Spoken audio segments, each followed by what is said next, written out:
l'implant thérapie génique va s'avérer extrêmement intéressant et extrêmement utile au niveau du soin direct des patients, parce qu'il va falloir constituer effectivement un environnement spécifique avec des plateformes de soins organisées pour le traitement des patients par les thérapies géniques. Et là, dans ce cas particulier, la thérapie génique n'est pas un cas spécifique. La question se pose dans les mêmes termes que pour d'autres innovations thérapeutiques, pour lesquelles il est nécessaire de créer un environnement propice pour avoir un véritable continuum qui va de la recherche jusqu'aux soins du patient, effectivement, en passant entre autres par l'ensemble des opérations de production et de contrôle qualité,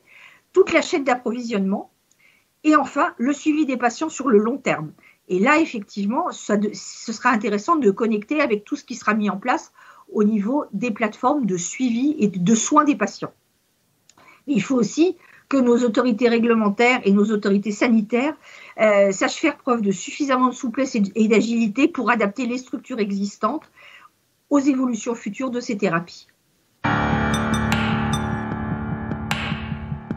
Alors la réponse est clairement oui, parce que si on prend la production dans le sens de génération d'innovation thérapeutique, bon, on a une recherche publique qui réussit encore à découvrir de nouveaux concepts innovants, mais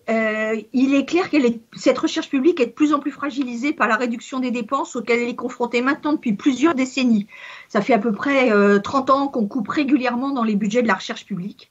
Et cette fragilisation, elle se traduit déjà aujourd'hui par un exode régulier de nos jeunes chercheurs qui vont chercher sous des cieux plus cléments un environnement qui soit plus propice pour le lancement de projets hautement innovants et par conséquent très risqués. Maintenant, il y a le côté, si on prend le terme production dans le sens fabrication des produits de thérapie génique, la réponse est aussi oui, la France est en retard. On n'a plus aucune activité de production commerciale de produits de thérapie génique sur notre territoire et on a seulement 2 unités industrielles qui sont capables de produire des lots cliniques. Alors bien sûr, on a le grand défi biomédicaments qui a validé récemment 3 démonstrateurs industriels dans les domaines des thérapies cellulaires et des thérapies géniques, mais ce sont des activités qui sont a priori centrées sur la production de lots pour la recherche académique et pour la recherche clinique. Donc on est face à une problématique industrielle classique de changement d'échelle, où les rendements de production doivent être augmentés pour passer à une fabrication commerciale qui nous permette de disposer des quantités nécessaires pour traiter tous les patients qui ont besoin d'une thérapie génique. Premier levier évident est d'augmenter les dépenses que la France alloue à sa recherche publique.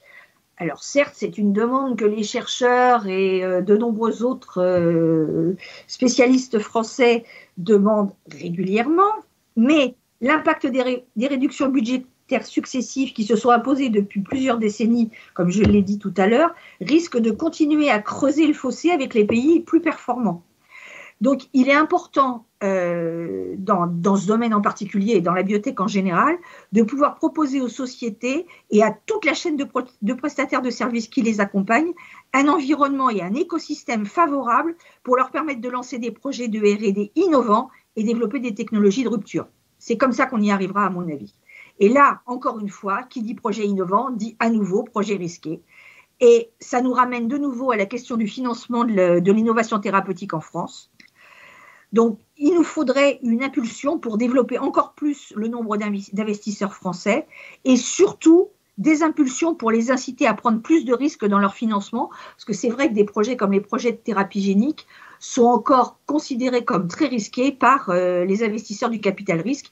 en France et même, je pense aussi en Europe. Ils ne s'y lancent pas aussi facilement que ce que peuvent faire les capitaux risqueurs américains qui ont à leur disposition des fonds dont l'ampleur est sans comparaison par rapport aux nôtres.